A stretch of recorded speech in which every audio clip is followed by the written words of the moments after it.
So, everybody's talking about 2020, the year of clear vision, the year of 2020 vision, the year of clarity, the year of truth. The truth will set you free. Maybe. So, yeah, just wanted to do a little video about it and what I think about it. Yeah, I think a lot of things have already come to light, and perhaps we will find that this is the year that there's more of a mass awakening, because I think it's already been gaining more momentum. And maybe it's a bit like the 100th monkey theory, which is this experiment they did years ago on an island somewhere. I can't remember the details, but basically they taught a few monkeys to do something, like to open get into a can or something like that. And then what they realized was that those monkeys would then teach a few others. And once it got to the 100th monkey, they just all knew. They just all knew how to do it. Like, they just all knew the truth, you know. It was like this kind of collective consciousness type thing. And I think there was even another island where, you know, they knew too. That was the really kind of weird thing about it. So even though they had no contact, it seemed to be the case that as soon as over 100 monkeys could do it, even the ones on the other island also somehow, it was in their energy somehow, in the air. So yeah, perhaps there is truth in the air. Love is in the air, truth is in the air, hopefully.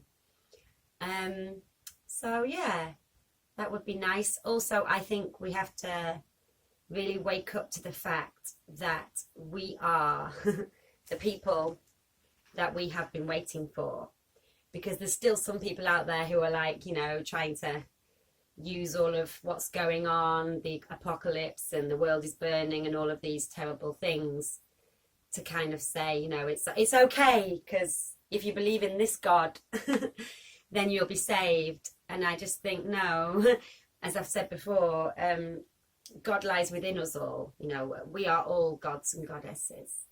So we have to believe in ourselves, we have to believe in our own capabilities, and we have to be the change that we want to see. So if we all individually try and be the change we want to see, then that will have a massive, massive domino effect. So yeah, you know, all the little things that we can do, people think, oh, what can I do, little old me? But if everyone just did, you know, a few more acts of kindness, or, you know, just try to be a bit more self-sufficient, try to live a bit more of a simple life, as I've said before, less extravagance, more simple things.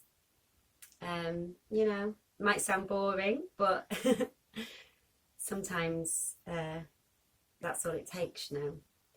So yeah, even just like if people need to learn to grow their own food a bit more, that would be a very handy thing to be able to do. It would help the environment and also our own bodies, because, you know, I think a lot of people are realizing we need to get back to kind of organic food. You know how, like, I used to have a fridge magnet actually that said once upon a time all food was organic, and yeah, it's just such an obvious thing. You know, we don't really know what we're eating half the time, and we are what we eat, you know, so that's important. What you're putting into your body is important, and what you're putting out into the world is important. So if you're putting out negativity, that's going to have this domino effect. But if you're putting out positivity and kindness and love, that will spread. So be aware of those things, and yeah, wake up, world. Maybe this will be the year that the world truly wakes up to a lot of the things that have been hidden from us. a bit like Dorothy in The Wizard of Oz when she gets to the end and the curtain goes up and all is revealed. And maybe, yeah, the veil is being lifted on a lot of things. And what's behind the curtain is a little old man, I think, you know, that's making out he's all so powerful.